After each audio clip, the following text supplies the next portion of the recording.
RCFM, le club de la presse.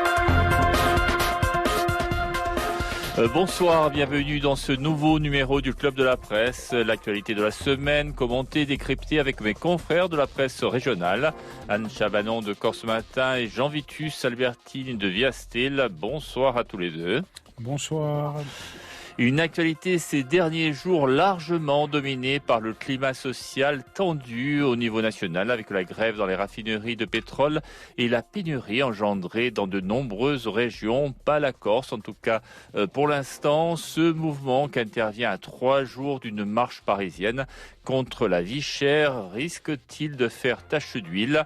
La menace d'une grève générale plane alors qu'au Palais Bourbon, la majorité présidentielle relative subit l'assaut des oppositions parfois coalisées et est obligée de reculer et peut-être d'utiliser l'arme du 49-3 et à terme, pourquoi pas, de renvoyer les électeurs aux urnes.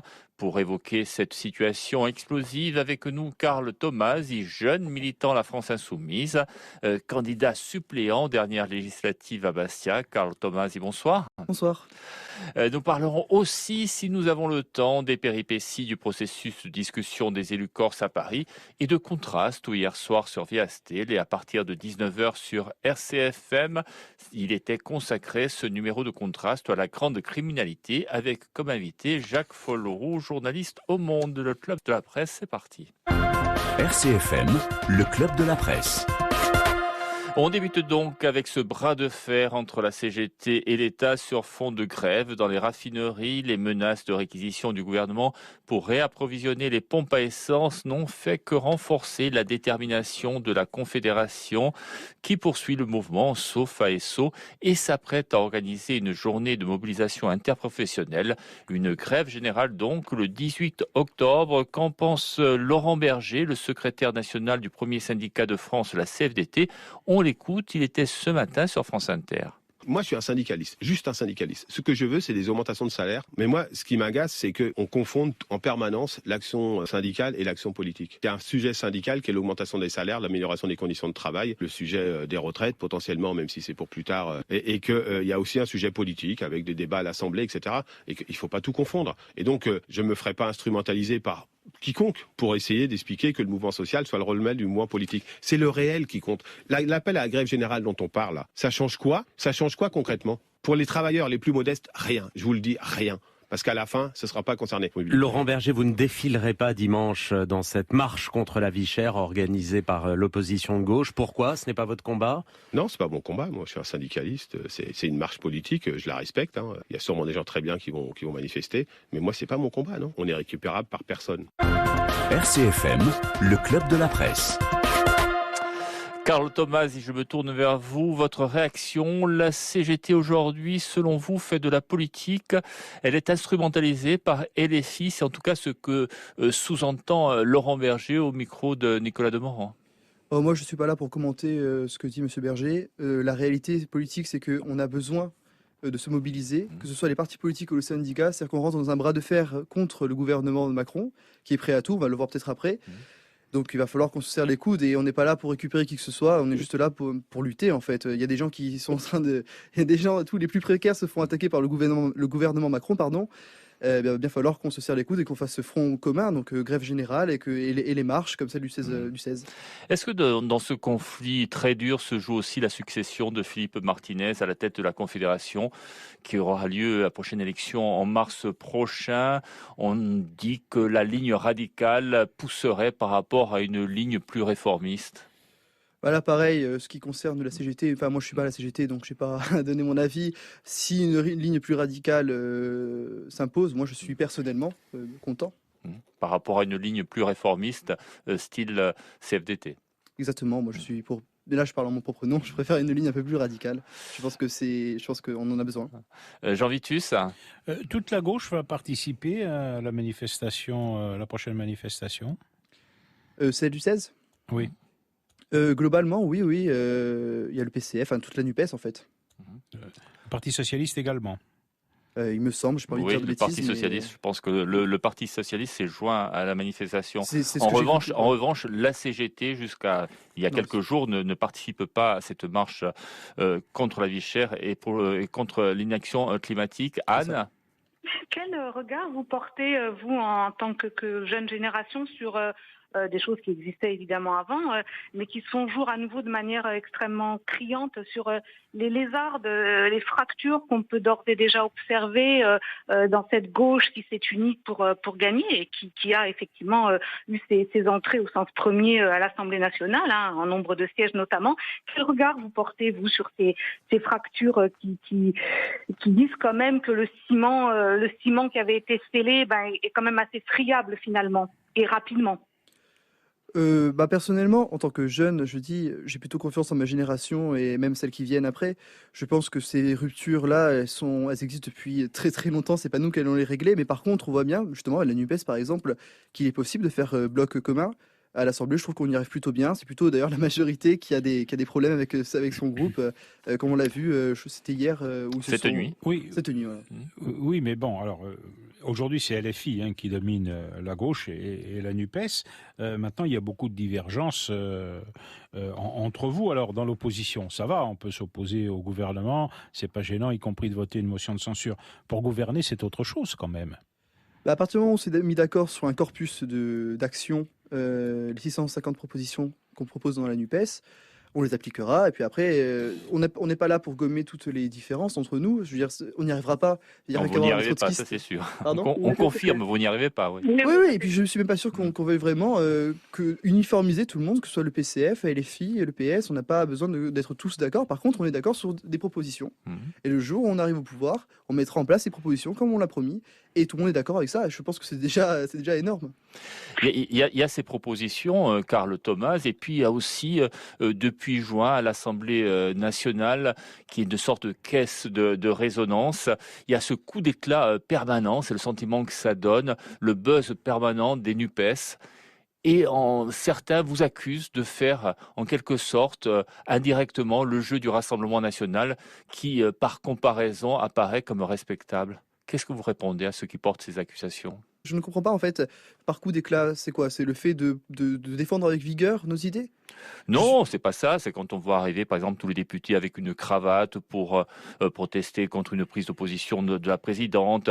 Quand on voit Madame Obono lancer sur Twitter « Mangez vos morts » à quelqu'un qui s'est permis une critique. C'est tout ça, le coup d'éclat permanent. Et je ne parle pas de Sandrine Rousseau, qui s'en est fait une spécialité. Oui. Mais vous pensez que ça sert le Front National? C'est en tout cas ce que beaucoup disent. Et il y a une dernière élection, récemment une élection partielle dimanche dernier, où on a vu que la candidate NUPES a perdu 7 points par rapport à juin. Moi, je pense surtout que pour ce qui est de l'Assemblée nationale, nos députés défendent avec vigueur des choses qui sont graves. Il faut rappeler que le gouvernement s'attaque à qui? S'attaque aux plus précaires. On ne peut pas défendre les plus précaires dans une telle casse juste avec des grands sourires et avec des faces de robots. Ça n'existe pas. Quant au Rassemblement national, s'ils veulent se dédiaboliser, c'est pas nous qui le faisons. C'est notamment médiatiquement, je trouve qu'ils ont été vachement dédiabolisés. Ils ont été très forts pour ça, je veux dire. Mais c'est pas de notre fait à nous. Pour nous, c'est clair, le Front National est un parti d'extrême droite. La stratégie costume-cravate porte plus que la stratégie FDCP.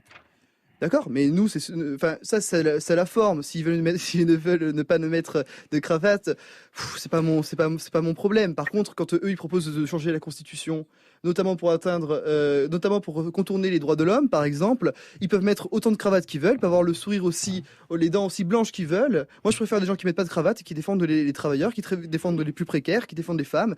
Voilà. Après, est-ce que vous n'avez pas l'impression, justement, pour rester sur la forme, mais qui est étroitement liée au fond, finalement, est-ce que vous n'avez pas la sensation à un moment donné que ces éclats de voix, ces saillies permanentes, ces invectives dans l'hémicycle, alors il n'y a pas que vous, il n'y a pas que du côté de la NUPES, mais est-ce que vous n'avez pas l'impression que ça se fait parfois au détriment du fond? Qui m'explique, vous êtes beaucoup sur le fond depuis le début et c'est bien parce que c'est ça le sujet, c'est le fond, c'est comment défendre, vous l'avez dit, ceux qui nous ont élus, mais justement sur le fond, comment est-ce qu'on peut concilier la défense de thèmes et de problématiques extrêmement prégnantes aujourd'hui avec des éclats de voix qui viennent à un moment donné entacher le débat? Est-ce que tout ça c'est compatible? Je vous prends comme exemple l'élection de 2022. On ne fait que reprocher à Jean-Luc Mélenchon. Ça fait depuis 2012 qu'on lui reproche de faire justement des éclats, de parler fort et tout. Ça fait depuis 2012 qu'il a augmenté et que le programme, il est connu. Allez demander aux gens dans la rue quelles sont les principales propositions de Marine Le Pen? Qu'est-ce qu'on en sait? Mais même elle ne le sait pas. Emmanuel Macron, ça a été un sketch pour cette élection. Il s'est présenté sans programme. On ne savait pas, à quelques semaines avant de voter, ce que proposait Emmanuel Macron. Nous, je suis désolé, on sait ce qu'on propose. Donc je ne pense pas... Emmanuel Macron est arrivé avec 28% en tête du premier tour, quand même. Oui, bien sûr, mais c'est le président sortant. Il y a d'autres présidents sortants. Il y a d'autres présidents sortants qui n'ont pas été en capacité de se représenter. On sait bien que les présidents sortants ont quand même une avance, et surtout, pas vraiment. Il n'a pas fait de débat. Demandez à Nicolas Sarkozy, par exemple. Oui, mais Nicolas Sarkozy, contrairement à Emmanuel Macron, il a accepté qu'on l'attaque sur son bilan. Emmanuel Macron n'est allé dans aucun débat. On n'a pas pu discuter avec lui. On va pas refaire. Oui, bien sûr. On va pas refaire la présidentielle. La question d'Anne est simple. Est-ce que la forme parfois outrancière n'éclipse pas le fond? On a beaucoup parlé de barbecue. On a beaucoup parlé également de problèmes plus sérieux avec Adrien Quatennens et Julien Bayou. Et on a moins parlé du fond. Et ce fond, actuellement, on va en reparler d'ailleurs, parce que c'est ça qui nous intéresse aussi, c'est la CGT qui le ramène. Alors, c'est le pouvoir d'achat, c'est la revalorisation salariale. Vous vous doutez bien que toutes ces polémiques, c'est pas nous qui les mettons là. Il y a aussi, c'est aussi des polémiques qui ont été utilisées parce que médiatiquement ça marche. Je prends l'exemple des barbecues par exemple. Il y a des gens. Enfin, c'est une remarque de Sandrine Rousseau sur Twitter, il me semble. On en a fait tout un fromage, on a fait tout un truc. Moi, je ne suis pas un partisan de Sandrine Rousseau, pas plus que ça, mais je trouve qu'on lui tombe facilement dessus. Et parce que c'est elle, parce qu'elle a dit quelque chose sur les barbecues, on a monté ça, on en a fait le sujet politique. Ça, c'est pas nous, on n'y est pour rien. Et si la CGT... Mais qui instrumentalise qui? Vous ne pensez pas que Sandrine Rousseau a intérêt à créer le buzz? Mais peut-être, mais ça la concerne qu'elle. Là, on nous accuse à nous, enfin, on nous accuse. C'est pas des accusations, mais on nous pose la question à moi en tant que jeune insoumis. Moi, personnellement, ce que dit Sandrine Rousseau sur Twitter, c'est pas mon sujet. Et quand je vois le buzz que ça fait, quand je vois comment les médias, notamment, l'utilisent, parce que ça fait parler, c'est comme le voile, c'est comme les trucs. Est-ce que le jeune insoumis pense que Jean-Luc Mélenchon peut encore incarner l'avenir pour la gauche? Moi, je pense qu'il incarne, je pense que c'est la personnalité, c'est mon avis personnel, je pense que c'est la personnalité majeure de la gauche de ce début de siècle. C'est lui qui a mis en avant l'écosocialisme et il a formé notamment toute une génération dont je fais partie. Cela dit, pour l'avenir, je pense qu'il ne veut pas refaire il ne veut pas retenter une quatrième fois la présidentielle et qu'il a raison. Il faut maintenant laisser la place. Il a dit faites mieux et on est là pour faire mieux. Jean Vitus? Alors, c'est vrai, les propositions, vous les avez, la démarche est assez claire, mais est-ce qu'elle correspond véritablement aux attentes de la société, ou du moins de la majorité de celle-ci? Alors, pour les classes défavorisées, c'est évident, pour les classes moyennes en partie, mais après, vous atteignez vous aussi votre plafond de verre. C'est un peu comme le Parti communiste pendant des décennies qui était le plus fort à gauche, et la gauche n'arrivait jamais au pouvoir. Elle est arrivée lorsque une tendance plus modérée, celle du Parti socialiste, y est arrivée. Elle est arrivée en tête. Si je comprends bien, en fait, il faudrait qu'on fasse de la démagogie envers les plus riches. Nous, je plaisante, mais nous, ce qu'on veut, c'est avant tout, vous avez dit, des propositions. Après, les gens sont d'accord, sont pas d'accord. On va pas forcer la main aux gens. On va pas faire comme Le Pen ou comme Macron, à changer de discours tous les 30 secondes en fonction du vent. Ce n'est pas notre manière de faire les choses. Et si, dans notre programme, les plus riches... les 1% les plus riches, ils vont prendre plus cher que les autres, notamment au niveau des impôts. Je suis pas certain que ce soit, même si on prend électoralement, ils sont une minorité. Donc c'est pas que les plus riches, c'est aussi une partie des classes moyennes. Ah non, avec notre système, notamment avec les impôts en 14 tranches, nous allons soulager les classes moyennes. Vous dites deux choses intéressantes dans la même intervention. Vous dites nous et vous dites électoralement. Ce nous, c'est vous, LFI, puis c'est la NUPES avec toutes maintenant les tendances et les composantes qu'elle a intégrées, qu'elle a agrégées pour avoir le succès électoral que l'on sait. Est-ce que, et je reviens à l'autre terme électoralement, est-ce que les électeurs se retrouvent est-ce que vous avez l'impression qu'ils se retrouvent aujourd'hui dans ce nous? Et je ramène au terme proposition aussi que vous donnez. Est-ce qu'ils se retrouvent dans ce nous et dans ces propositions qui fatalement passent par un accord? Et on a vu combien ça peut être compliqué sur certaines thématiques. Est-ce que les électeurs se retrouvent dans ces propositions qui sont finalement préamendées au sein de cette formation? Est-ce que vous n'avez pas peur que finalement, à un moment donné, vous ayez engendré un monstre NUPES? Non. Quand on voit le résultat des élections, nous sommes arrivés premiers. en réalité. Au premier tour des législatives, hors magouille de Darmanin qui a essayé de jouer sur les noms et les statuts, nous sommes arrivés premiers. Donc, c'est que les gens partagent notre point de vue. Vous avez fait quand même un résultat inférieur à celui espéré. Je rappelle que Jean-Luc Mélenchon avait l'ambition en tout cas de devenir le Premier ministre de la France. Oui, mais nous étions obligés de viser aussi haut. Et d'ailleurs, c'était un coup politique très intéressant. Après, il faut reconnaître aussi le semi-échec ou la demi-victoire, parce que le Rassemblement national, 89 députés, fait davantage que la France insoumise, 75. Évidemment, mais le Front National, 89 députés, grâce à la Macronie, qui a refusé de faire barrage et qui a refusé de faire comme nous on l'a fait, par exemple, de dire pas une seule voix au Front National. Ça, c'est la réalité politique. Et de toute manière, il y a une alliance qui est en train de se former entre l'extrême droite et l'extrême centre. Pour revenir sur votre question, la majorité de nos propositions sont très, très, très, très largement partagées par les gens. Si vous faites un sondage, vous demandez est-ce que vous voulez augmenter le SMIC, les gens sont pour. Il n'y a que les macronistes et le Rassemblement national pour être contre l'augmentation du SMIC. La bifurcation écologique, c'est pareil. Augmenter une allocation d'autonomie pour les jeunes, les Français sont pour. Le blocage des prix, les Français sont pour. La bifurcation écologique, les Français sont pour, je l'ai peut-être déjà dit. Pour revenir à des choses plus immédiates, la marche de dimanche contre la vie chère, qu'est-ce que vous en entendez? Est-ce que c'est un point d'orgue où on peut s'attendre, comme pour les Gilets jaunes, à des marches régulières? Là, ce serait non pas tous les samedis, mais tous les dimanches. Alors, moi, mon point de vue personnel, parce que je pense que c'est pas un point d'orgue. Moi, je pense que c'est le début de quelque chose. Cela dit, je pense honnêtement qu'il serait contre-productif de reproduire ça toutes les semaines. Après, ça, c'est moi qui parle, je veux dire, au risque de nous d'épuiser les troupes, parce que il faut savoir que lutter sur le terrain, lutter pour ses droits, c'est fatigant. C'est pas facile. C'est comme pour les personnes qui sont en grève, on va en parler après. C'est extrêmement éprouvant. Donc, évidemment, si on fait ça tous les dimanches, après, mais nous, en fait, on est là pour lancer une impulsion, un mouvement. Si le peuple s'en empare, et qu'après même nous n'avons plus le contrôle là-dessus, c'est-à-dire si nous avons à dire aux gens, plaignez-vous, pas une question électorale, ne votez pas pour nous, ce n'est pas la question. Nous avons des propositions, vous pouvez y adhérer ou pas, mais par contre, relevez la tête et regardez ce qui se passe. Regardez comment le gouvernement, notamment pour les plus précaires, s'en prend à vous, tout simplement. Je voudrais une question sur la gauche en Corse. Alors vous êtes aujourd'hui une nouvelle composante. La gauche en Corse, elle n'existe électoralement parlant, quasiment plus. Elle a perdu les villes de Bastia, d'Ajaccio quelques années auparavant. Il n'a plus la collectivité, le département n'existe plus. Elle se retrouve sans rien. Est-ce que vous considérez avoir comme rôle de rénover et de rebâtir cette gauche-là? Et sur quelle base?